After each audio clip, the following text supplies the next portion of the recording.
Kasus anak berulah, ayah kena getah masih terus bergulir. Sejumlah modus yang dilakukan Rafael Alun Trisambodo mengarah pada dugaan tindak pidana pencucian uang.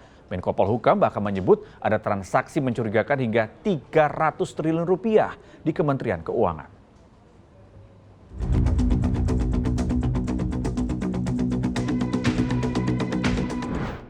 Inspektorat Jenderal atau Irjen merekomendasikan untuk memecat saudara RAT.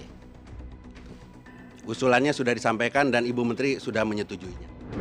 Hasil temuan tim investigasi Kementerian Keuangan menemukan sebagian harta kekayaan yang tidak dilaporkan sampai adanya indikasi menutupi aset sampai sumber penghasilan. Kalau melihat temuan PPATK, spontan bikin geleng-geleng kepala.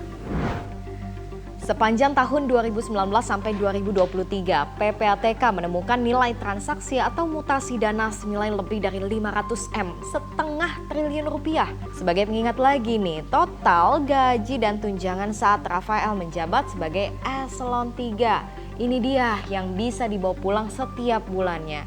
Nah, bisa menyimpulkan sendiri ya, masuk akal nggak sih kalau dibandingkan dengan nilai transaksinya? Yang terkini, Menko Polhukam Mahfud MD mengungkapkan ada lagi temuan aliran dana janggal di dalam lingkup Kementerian Keuangan yang nilainya fantastis mencapai 300 T. Saya sudah dapat laporan yang pagi tadi terbaru malah ada pergerakan mencurigakan sebesar 300 T di lingkungan Kementerian Keuangan yang sebagian besar ada di Direktorat Jenderal Pajak dan Bea Cukai. Itu dia dugaan modus pencucian uang yang diduga dilakukan oleh mantan pejabat pajak ini.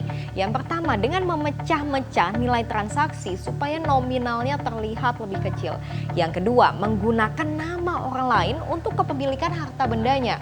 Nah, bicara soal poin yang kedua ini sebenarnya sudah terendus sejak awal pengungkapan kasus ini. Pertama, soal Jeep Rubicon yang dipakai oleh Mario Dendi.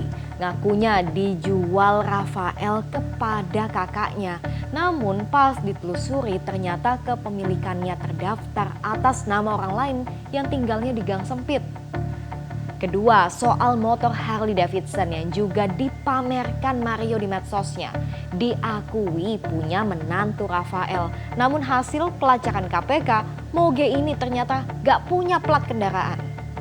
Ketiga, soal perumahan mewah di Minahasa Utara yang ternyata kepemilikannya atas nama perusahaan istri Rafael Alun. Bukan jumlah kekayaannya yang dipermasalahkan, tapi soal sumber pendapatannya. Ini yang dipertanyakan dan harus dipertanggungjawabkan. Apalagi kalau udah menyangkut soal uang rakyat yang juga kena dipajakin.